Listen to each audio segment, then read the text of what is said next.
Saudara-saudara, tema hari ini sesuai dengan bacaan kita tadi di Yohanes pasal 9, di mana Yesus menyembuhkan seorang yang buta.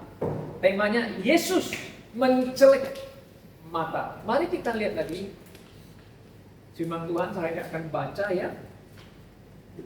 Ayat yang ke-6 mengatakan demikian ya. Oke. Kita baca dulu ayat 5 ya. Selama aku di dalam dunia, akulah terang dunia.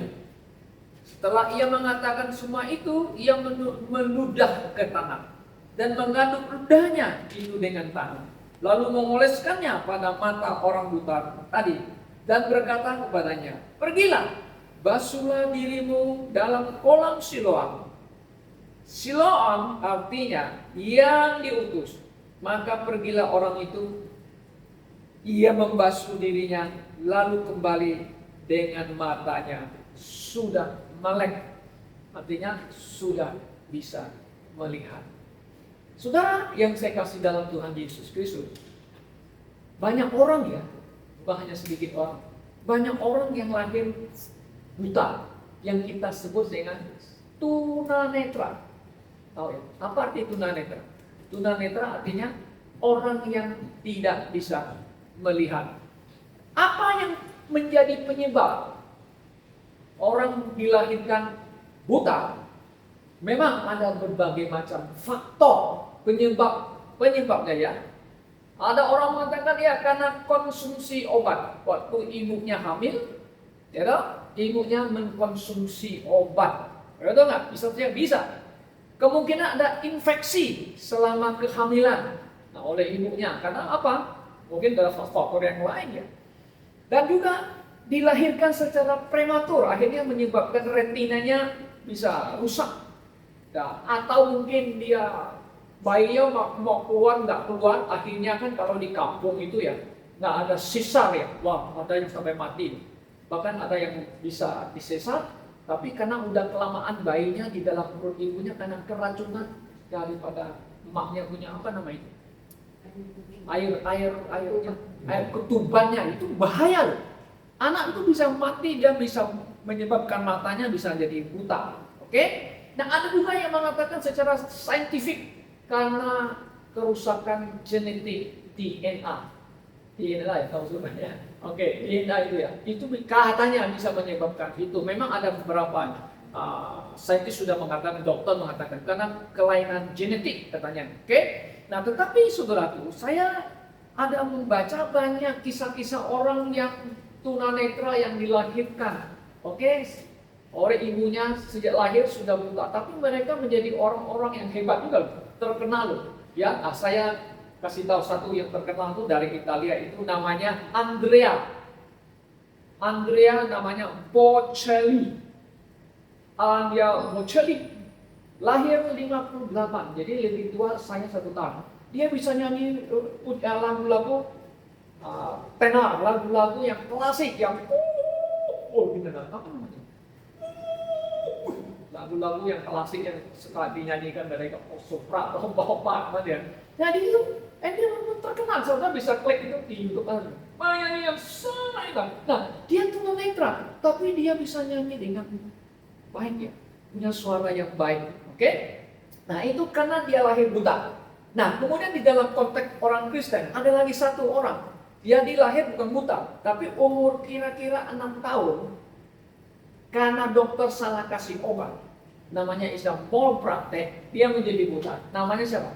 Fanny Crosby. Nah, di dalam buku pujian kita ini banyak namanya Fanny Crosby punya itu ya. Oke, pujian di sini ada. Namanya Fanny Crosby.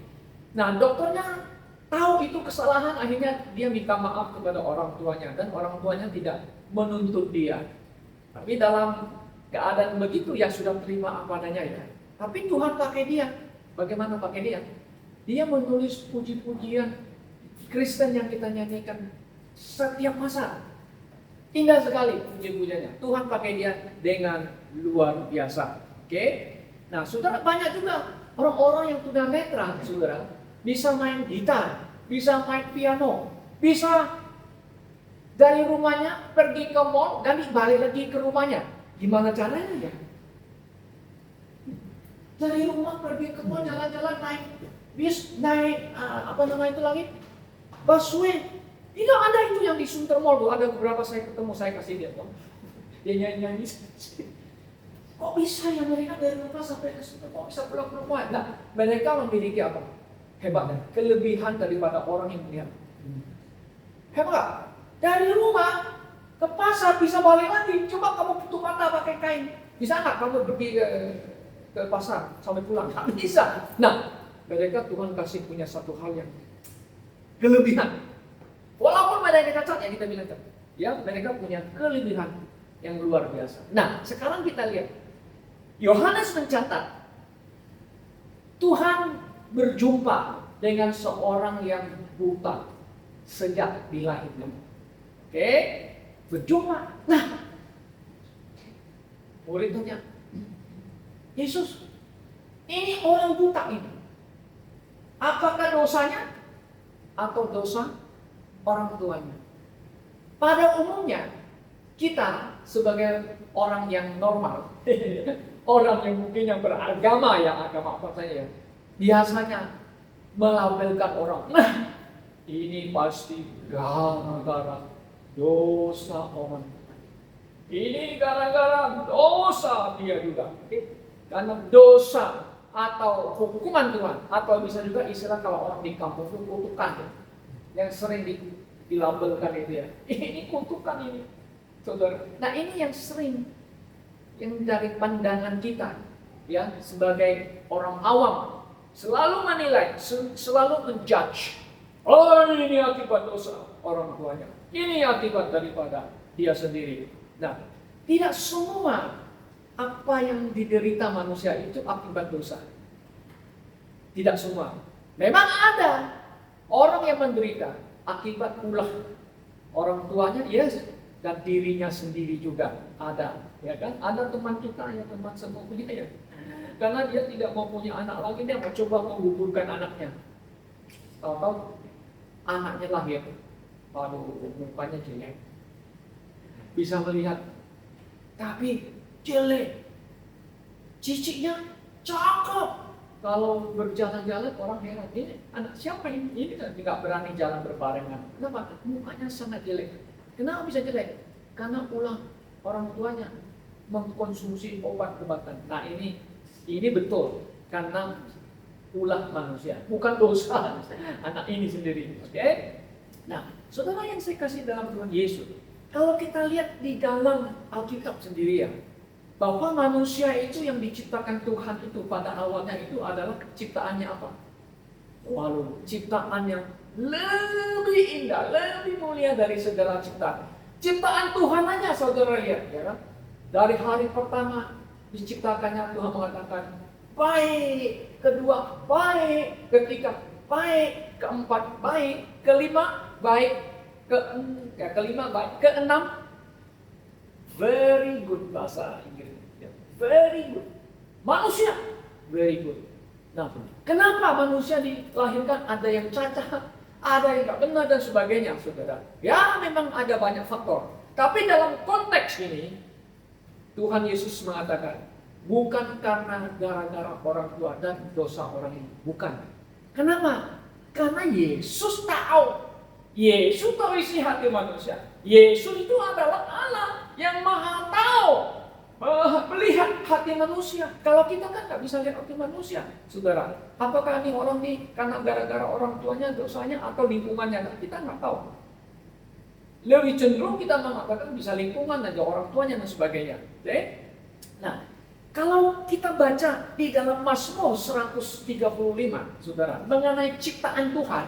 Nah, di Mazmur 139 di sini mengatakan, sebab Engkaulah, dia bilang, Tuhan, yang membentuk buah pinggangku. Ini Mazmur mengatakan, menenun aku dalam kandungan ibuku. Nah, itu pengakuan daripada Raja Daud. Ya, Mazmur 139 ayat 13 dan 14 itu ya.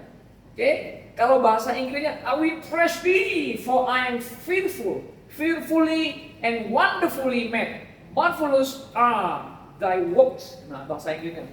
Nah, terjemahnya apa? Aku bersyukur, aku memuji kepadamu oleh karena kejadianku dahsyat dan ajaib. Nah, terjemahan Indonesia, dahsyat dan ajaib.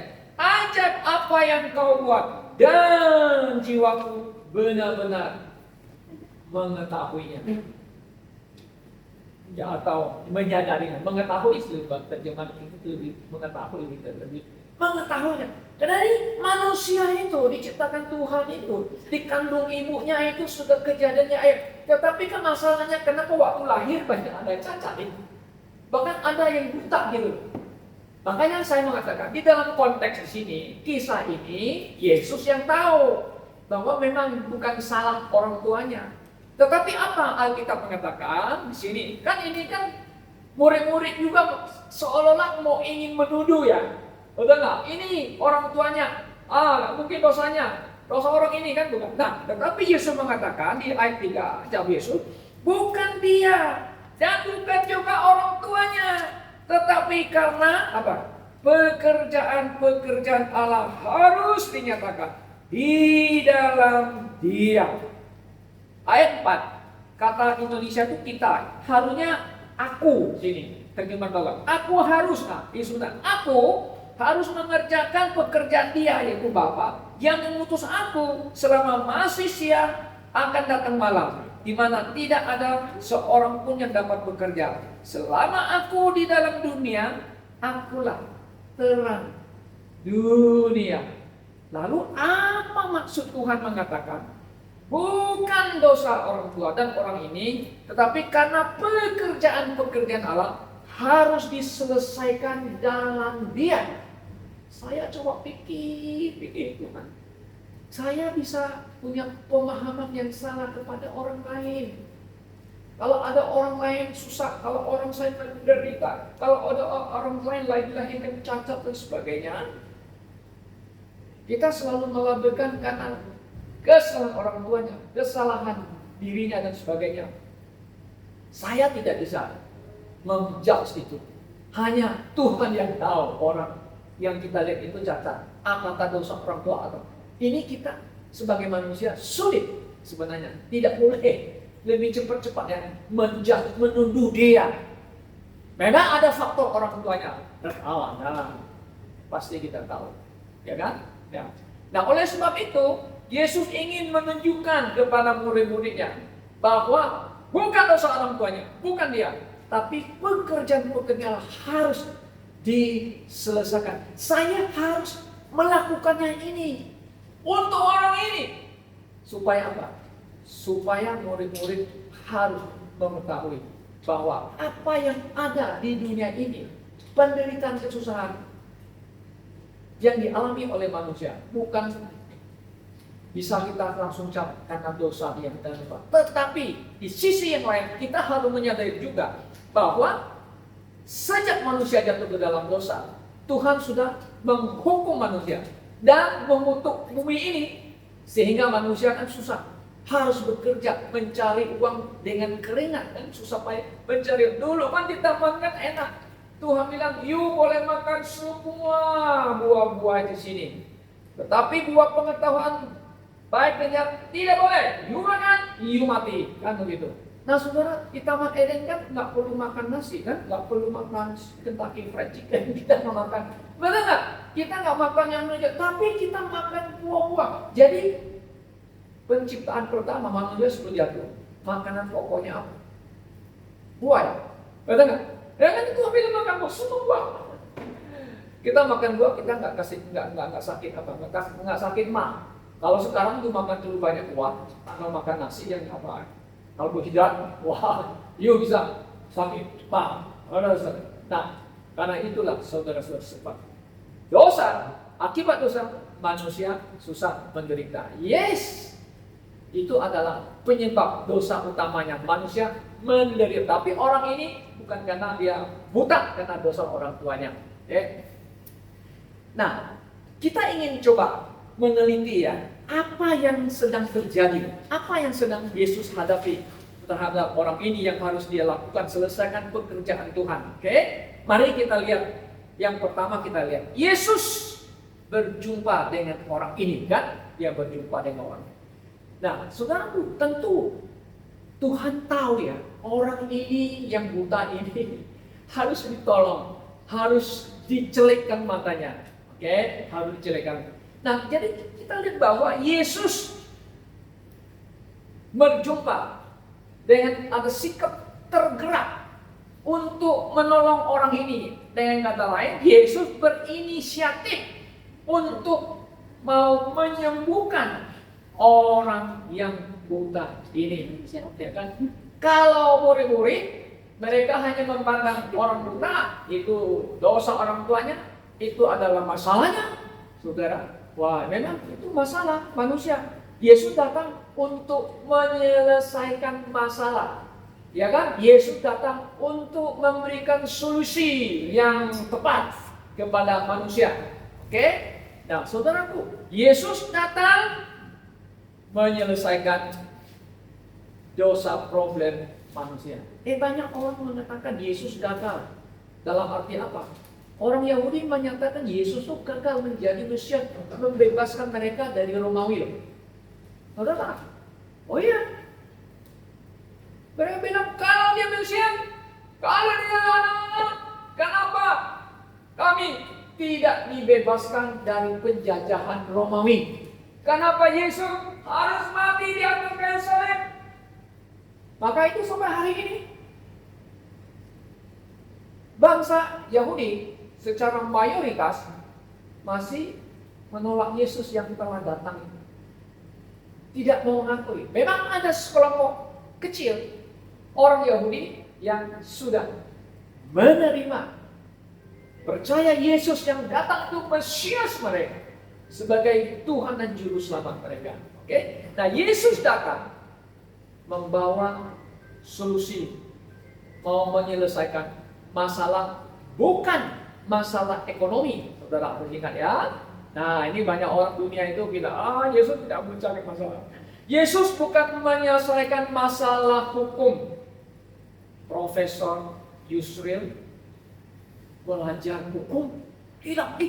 Kenapa tidak ada belajar hukum Kristen? Kenapa tidak belajar hukum ini? Tapi orang boleh ada belajar hukum Islam, ada belajar hukumnya Roman Katolik yang dibuat oleh paus-paus itu menjadi hukum kan? Itu ada belajar. Tetapi Kristen tidak ada namanya hukum. Ditetapkan sebagai hukum harus A, B, C, D, nggak ada katanya. Kita harapkan Yusuf nanti bisa menemukan kebenaran dalam Yesus Kristus. Memang Yesus tidak datang menyelesaikan hukum manusia loh.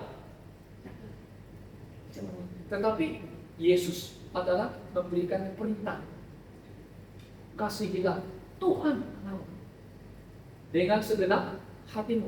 Dan kasihilah sesama manusia seperti dirimu sendiri. Itu adalah the commandment of Christ yang kita mengatakan. Itu perintah Yesus Kristus untuk kita. Nah, saudara yang saya kasih dalam Tuhan, Yesus bertemu dengan dia. Memang tepat waktunya kan. Dia mau menyelesaikan masalah ini kepada orang yang buta ini. Itu menunjukkan bahwa Yesus yang datang adalah terang dunia.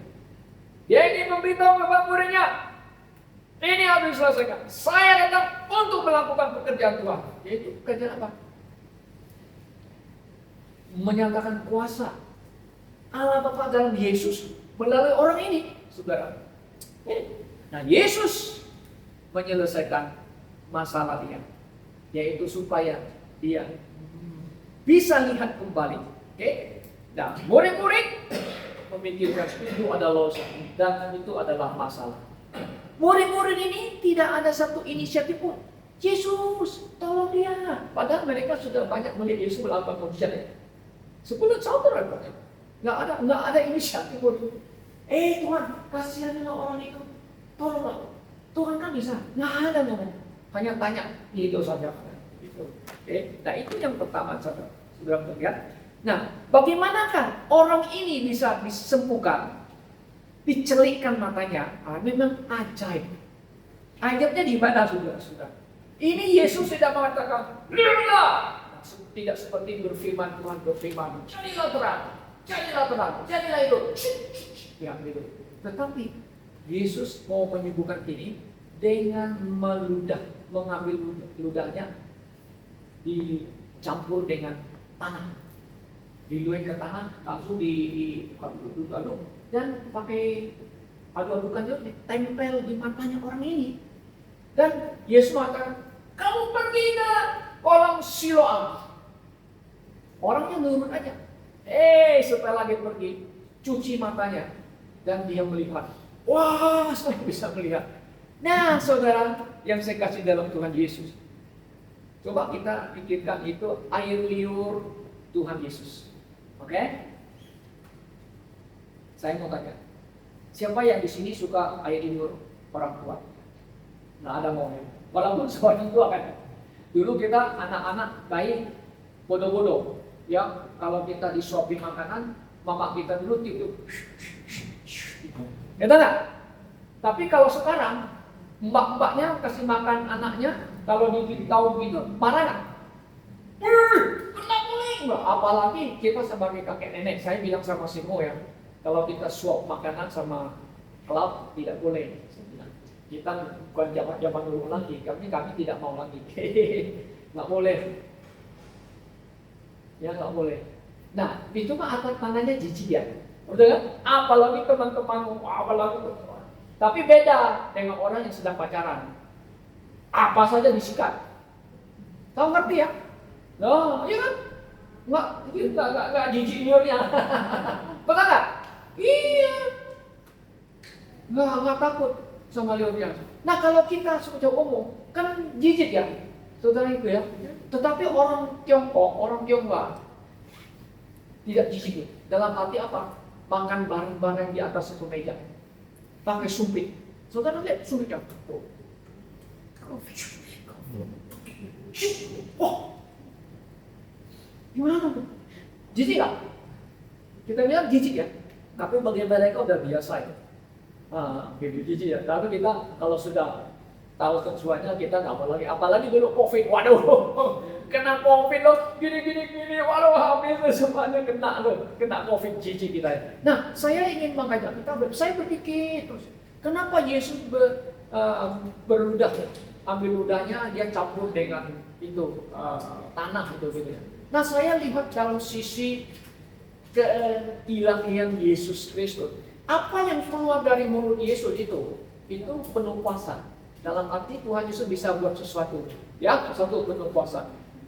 Apa yang Yesus katakan, ucapkan dari mulutnya, is the power. Maka kita katakan itu ada kuasa, ada ayat firman Tuhan ya. Apa yang Yesus katakan, murid-murid mengatakan, apa yang Tuhan Yesus keluarkan itu semua itu kuasa. Firman Tuhan yang keluar dari mulut itu kuasa. Makanya kuasa. Nah, saudaraku, kalau kita lihat ada kuasanya, kita kasih contoh, saya kasih contohnya.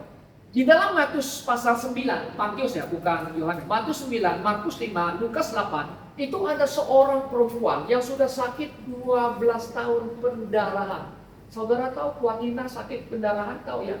Wanita ya, tahu semua ya, sakit pendarahan ya, datang bulan ya. Yang yang bocor terus, yang disakit, kan? Namanya pendarahan. Oke? Nah, Yesus datang ke daerahnya, dia tidak langsung mengatakan, Yesus tolong saya.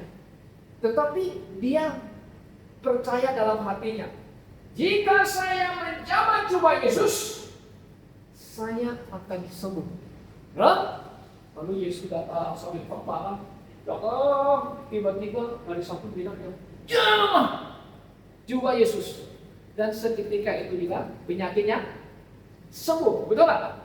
Sembuh. Kenapa? Yesus berkata, siapa betul aku? Tuhan Yesus kan pura-pura. Siapa betul aku? Ada sesuatu yang keluar dari tubuhku. Nah, ada sesuatu kuasa yang keluar dari tubuh Yesus. Coba lihat. Makanya saya mengatakan, saya coba perhatikan. Apa yang Yesus keluarkan dari mulut? It's the power. Darahnya yang keluar dari tubuh ini, it's the power untuk menyelamatkan manusia. Semua yang keluar dari mulut, it's the power. Power. Sampai ada orang percaya itu, darah Yesus yang tertumpah di atas kayu salib, yang tercucur sampai menyentuh tanah itu, sampai ke bawah itu.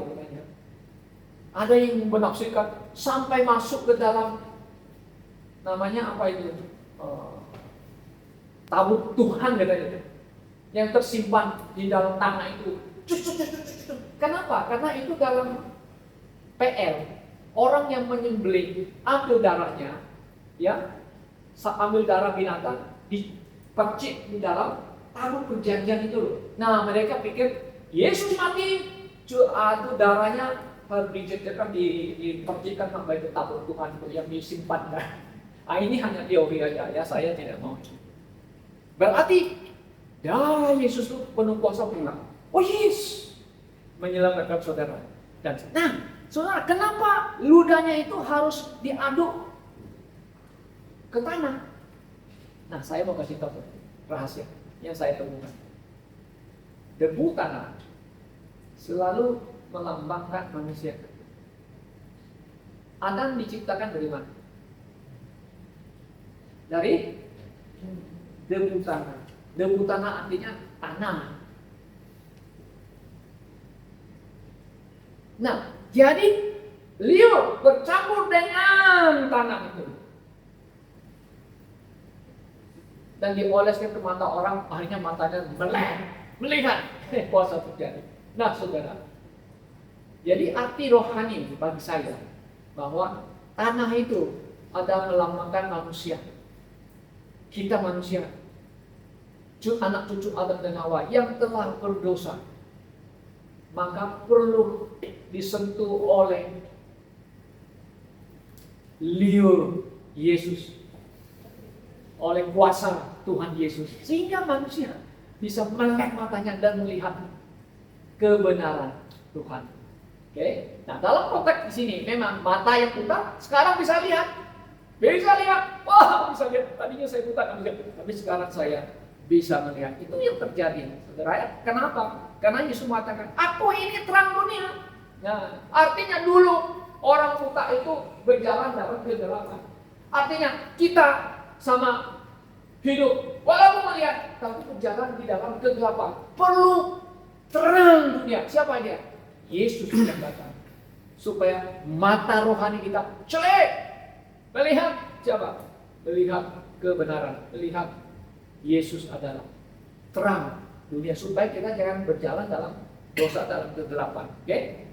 Nah, memang dunia ini, dunia yang sudah jatuh ke dalam dosa. Karena itu Yesus mengatakan, karena itu Paulus mengatakan di dalam Roma pasal 3 ayat 23, semua telah berdosa dan kurang kemuliaan. Kalau terjemahan TB, hilang kemuliaan, ya. Terjemahan yang bagus adalah kurang kemuliaan Allah. Kurang, ya, karena sudah berdosa. Tidak memenuhi apa yang Tuhan maukan, gitu kan? Tetapi kasih karunia Allah adalah hidup yang kekal dalam Tuhan Yesus Kristus. Oke. Nah, saudara, bahwa penderitaan dan kesusahan yang kita alami, ya, mungkin ada orang yang lahir bukan karena dosa orang tuanya, tapi Tuhan izinkan itu terjadi. Nah, seperti Fanny Crosby, kenapa ya dokter bisa salah kasih, ya? Lalu orang berpikir, oh, kalau begitu Tuhan yang atur. Nah ini konsepnya, kalau ada yang istilahnya Calvinis itu sedikit sudah ditetapkan, Pak. Katanya sudah ditentukan. Oh, tidak. Tuhan tidak melakukan hal-hal yang buruk kepada orang buruk, ya. Tetapi ada hal yang buruk bisa menjadi berkat dan untuk kemuliaan Tuhan. Nah, makanya jadi penderitaan kesusahan itu Tuhan bisa bekerja mendatangkan. Nah, Yesus datang menyelesaikan, memberikan solusi itu supaya untuk kemuliaan Tuhan Allah bagi kita. Nah, saudara, di Roma 8 ayat 28 mengatakan bahwa kita tahu sekarang bahwa Allah turut bekerja. Allah turut bekerja dalam segala sesuatu untuk mendatangkan kebaikan bagi mereka yang mengasihi Dia, yaitu bagi mereka yang terpanggil sesuai dengan rencana Allah. Puji Tuhan. Jadi Allah turut bekerja dalam segala sesuatu loh. Termasuk ini orang ini yang buta ini dilahirkan, ya kan? Ya, apalagi kalau kita aplikasikan sekarang. Orang-orang Kristen yang menderita, apakah itu semua dosanya? Bisa jadi ada dosa orang itu. Kenapa? Yesus mengatakan, firman Tuhan mengatakan di Galatia pasal 6 ya, siapa yang menabur apa? Menuai. You menabur yang baik, dapat yang betul, yang baik terima. Kalau you tabur yang jelek, nah nanti ada punishment-nya, ada hukumannya. Wadah, kita tidak bisa menyangkal hal itu. Pasti terjadi dalam kehidupan kita. Tetapi yang kita harus menyadari bahwa jika ada penderitaan yang kita alami bukan karena perbuatan kita, ya kita yakin Tuhan seizin Tuhan yang mengizinkan supaya apa? Menempa kita supaya kita ini bisa apa? Iman kita bertumbuh dan kita bisa mengerti, oh Tuhan, kalau aku mengalami ini, Engkau bersamaku, berarti kita harus bersandar kepada Tuhan. Nah sekarang kita tanya, Ayub orang yang benar atau bilang? Lalu si iblis itu datang, kan si Ayub itu kaya raya. Coba yuk sentil dia, pasti dia nyangka, oke, aku izinkan kamu setan untuk mencoba, tapi nggak boleh ambil nyawanya. Dia coba Ayub, satu persatu anaknya mati, semua hartanya dirampas. Ayub sedih nggak? Bersedih. Ayub merata, yes, tetapi dia tidak menuduh Tuhan. Bilang apa yang Tuhan ambil. Terpujilah Tuhan. Bininya bilang, masih mau menyembah Tuhan kamu? Sudah diambil semuanya. Ayo, kumpul Tuhan katanya. Istrinya, bininya. Lalu dia bilang, apa kita harus ambil terima yang baik-baik, yang jelek-jelek nggak mau, katanya. Tetapi selama dia sakit, Ayub tidak buat dosa. Apa yang terjadi? Akhirnya Tuhan kembalikan lagi semua yang dia punya setelah dia selesai ujiannya. Tapi kita bukan Ayub kan? Bukan. Okay? Nah, tapi intinya saudara, bahwa penderitaan kesusahan itu bukan karena disebabkan oleh dosa juga ya, tapi Tuhan mengizinkan itu bagi kita. Okay? Nah yang kedua kita lihat, di dalam peristiwa penyembahan ini, Yesus berkata, ya selama masih ada kesempatan siang, kita harus bekerja. Ada waktunya kita tidak bisa bekerja lagi. Nah, di dalam konteks ini kan mengatakan ya, bahwa kita harus bekerja selama masih siang. Kalau malam kan tidak bisa kerja lagi. Itu kan konsepnya zaman dahulu. Tahu zaman dahulu kan? Tidak ada listrik, tidak ada genset, ya kan? Nggak ada. Semua orang pakai obor, ya kan? Pakai minyak zaitun. Itu sumbernya. Yang di rumah, di bait suci, semua tuh minyak zaitun itu dipasang sumbunya jadi pelita gitu. Coba bayangkan, you mau kerja, mau berladang pada malam hari bisa nggak? Nggak bisa pada zaman dulu. Nah, kalau sekarang bisa nggak? Orang bertani 24 jam? Bisa. Kenapa? Sudah menemukan menemukan semua listrik yang canggih gitu, listrik semuanya kan bisa terangin ya di kampung di mana desa. Bisa tuh nih malam-malam masih bisa cangkul, bisa apa? Masih bisa sekarang. Bisa. Nah, karena teknologi, ya kan. Dulu di Tiongkok mana ada listrik kan? Masih nyangkul-nyangkul sana kan nggak ada listrik. Malam bisa kan nggak bisa. Orang kerja hanya siang hari. Dia sekarang di Tiongkok bisa pasang lagi tempat-tempat untuk pertanian yang ditutup pakai plastik. Ini malam-malam bisa kerja mereka 24 jam kerja. Sekarang luar biasa. Tapi zaman dulu nggak bisa. Nah, maksudnya begini.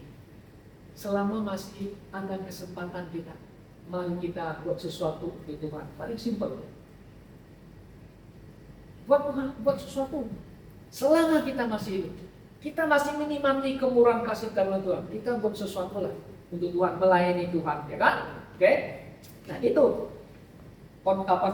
aplikasinya ya. Kita melakukan pekerjaan Tuhan semasih kita ada kesempatan. Oke? Nah, saudara yang saya kasih dalam Tuhan Yesus. Oke? Kemudian kita lihat lagi apa yang sedang terjadi dengan orang ini ya. Nah, setelah orang ini sembuh, terjadi permasalahan. Permasalahannya apa? Ini orang Yahudi ini nggak mau terima Yesus menyembuhkan orang. Mereka mengatakan ini Yesus ini menyembuhkan orang ini. Coba kita panggil orangnya. Ini jadi perdebatan. antara orang Farisi dengan keluarga orang buta ini. Mereka panggil, itu anak kamu kan? Ya, itu anak kami. Tadi dia pengemis, sekarang dia sudah sembuh. Mereka tanya orang, kenapa kamu bisa lihat? Saya bisa lihat karena ada seorang yang bernama Yesus yang meludahkan ke tanah, dicabut-cabut tanah itu, lalu dioleskan ke mata saya. Saya pergi ke Siloam, lalu saya bisa melihat dia Yesus. Nah, saudara, waktu dia sembuh, dia belum mengenal Yesus sepenuhnya, tapi dia tahu nama Yesus. Nah, banyak orang Kristen itu, ya jadi orang Kristen hanya tahu Yesus, anak Maria, Yesus lahir di Bethlehem, Yesus mati di Golgota. Ya, banyak orang tahu. Nah, seperti Yusuf, profesor itu, Yesus, orang Kristen nggak ada hukum. Dia hanya tahu Yesus, tahu. Karena istrinya kan orang Filipina yang mudanya, yang istri kedua ya, Katolik. Setidak-tidaknya bisa ngerti, ya kan? Nah, hanya tahu. Saya khawatir banyak orang Kristen zaman sekarang tahu Yesus hebat, tapi tidak mengenal secara pribadi. Kita perlu mengenal Yesus secara pribadi. Nah, karena permasalahan ini, pertengkaran, perdebatan ini, lalu Farisi itu tanya kepada orang ini, saudara. Ya, mari kita lihat. Kalau saudara baca lagi banyak ayat-ayatnya ya.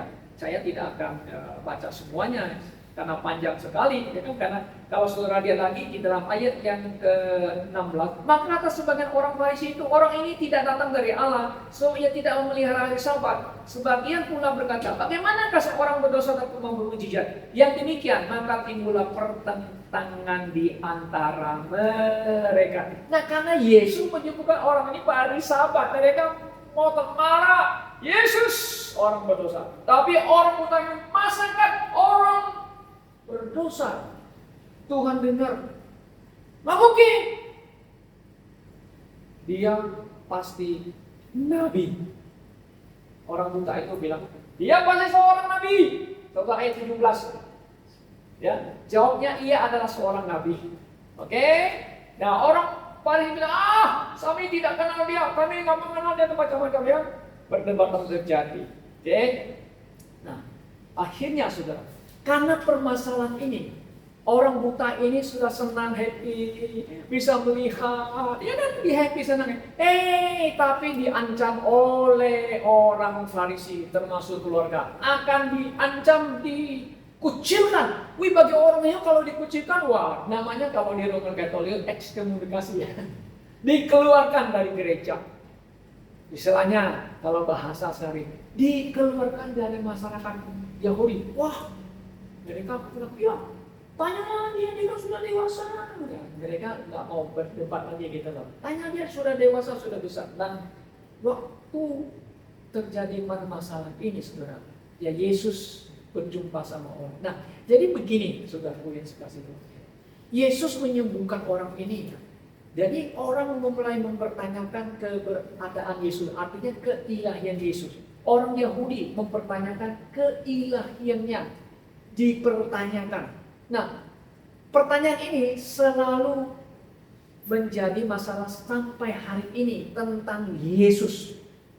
Di kalangan kita orang Kristen selalu menjadi perdebatan mengenai keilahian dan kemanusiaan Yesus.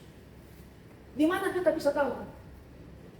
Yesus bukan anak Allah. Adakah mereka ngomong itu di gereja? Ada ternyata. Yesus bukan anak Allah. Ya itu kan saksi Yehova, Mormon mereka masih sebut Kristen kan? Nah, Yesus bukan anak Allah. Nah, ada lagi Kristen yang mengatakan Yesus bukan juru selamat. Yang juru selamat adalah Yahweh. Dia mau putar baliknya tuh.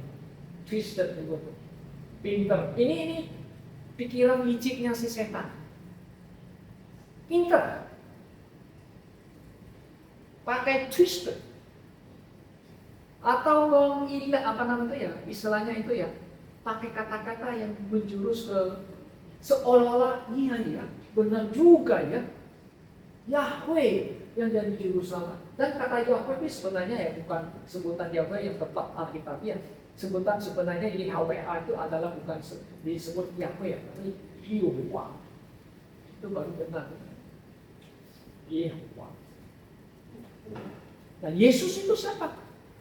Lalu Yesus siapa? Oh, Yesus itu adalah yang diciptakan. Nah, sekarang ini Yesus diciptakan menjadi Allah. Bermain lagi kata sangat licik manusia. Oh, mereka siapa? Doktor teologi, mereka pastor, mereka pendeta, gembala gereja besar, tapi tidak percaya Yesus adalah anak. Maka itu waktu Yesus bertemu dengan orang ini yang dikucilkan, apakah engkau tahu? Mari kita lihat. Apakah engkau tahu siapa itu anak manusia? 35. Nah, saya baca. Yesus mendengar bahwa ia telah diusir keluar mereka. Kemudian ia bertemu dengan dia dan berkata, percayakah engkau kepada anak manusia? Nah, kalau kata anak manusia itu orang Yahudi itu sudah tertib. Itu maksudnya adalah anak Allah. Anak Allah yang diutus, yang dilahirkan oleh manusia. Makanya anak manusia. Yesus itu anak Allah, anak manusia. Lalu dia berkata, siapakah dia Tuhan? Supaya aku percaya kepadanya. Kata Yesus kepadanya, engkau bukan saja melihat dia, tapi dia yang sedang berkata-kata dengan engkau. Dialah itu.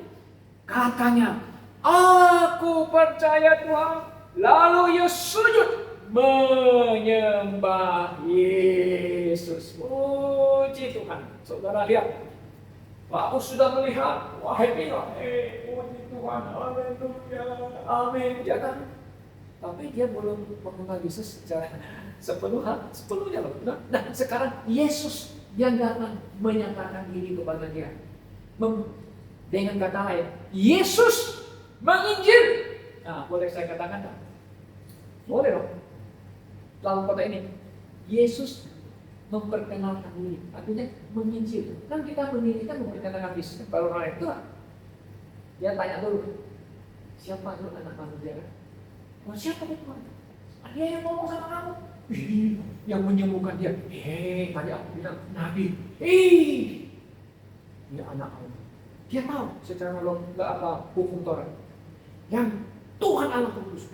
Dia Mesias. Makanya di sini katakan dia sujud. Apa itu kata sujud? Worship Yesus Christ. Menyembah Yesus Kristus. Dia sudah bertemu. Dia menyembuhkan dia. Yesus namanya. Ya, aku mengatakan dia Nabi pasti dari utusan dari Tuhan, bukan orang berdosa. Tapi Yesus menyatakan dia, aku Juru Selamat. Yes, aku percaya. Aku worship, aku menyembah. Saudara yang saya kasih tahu. Nah, kita bukan hanya tahu, orang Kristen bukan hanya tahu doktrin, ini.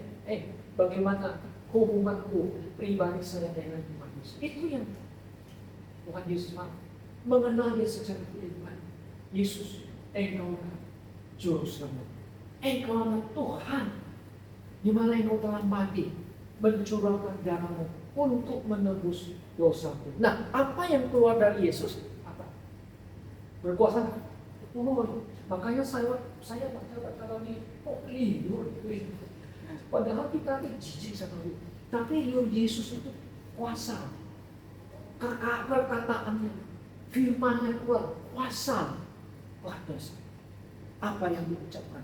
Dosa. Apalagi darahnya yang keluar dari tubuhnya, yang tercecer turun ke bumi ini untuk menebus manusia, menanggung dosa dunia. Betul? Yohanes 1:29 apa dikatakan? Yesus apa? Coba saudara baca. Yohanes 1:29 kan mengatakan,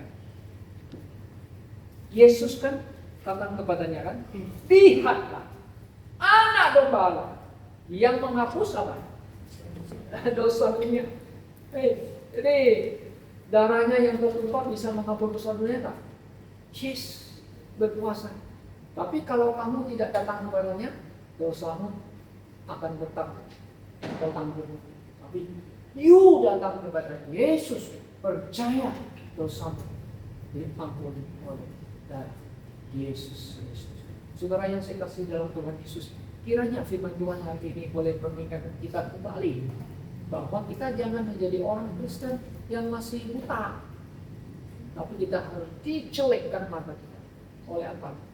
Ya, oleh Yesus sendiri. Maka itu enggak, saudara dan saya harus datang percaya kepada Yesus sehingga mata kita bisa melek, celek untuk melihat apa? Kebenaran firman Tuhan. Kiranya Tuhan menolong kita, memberkati kita. Mari kita berdoa.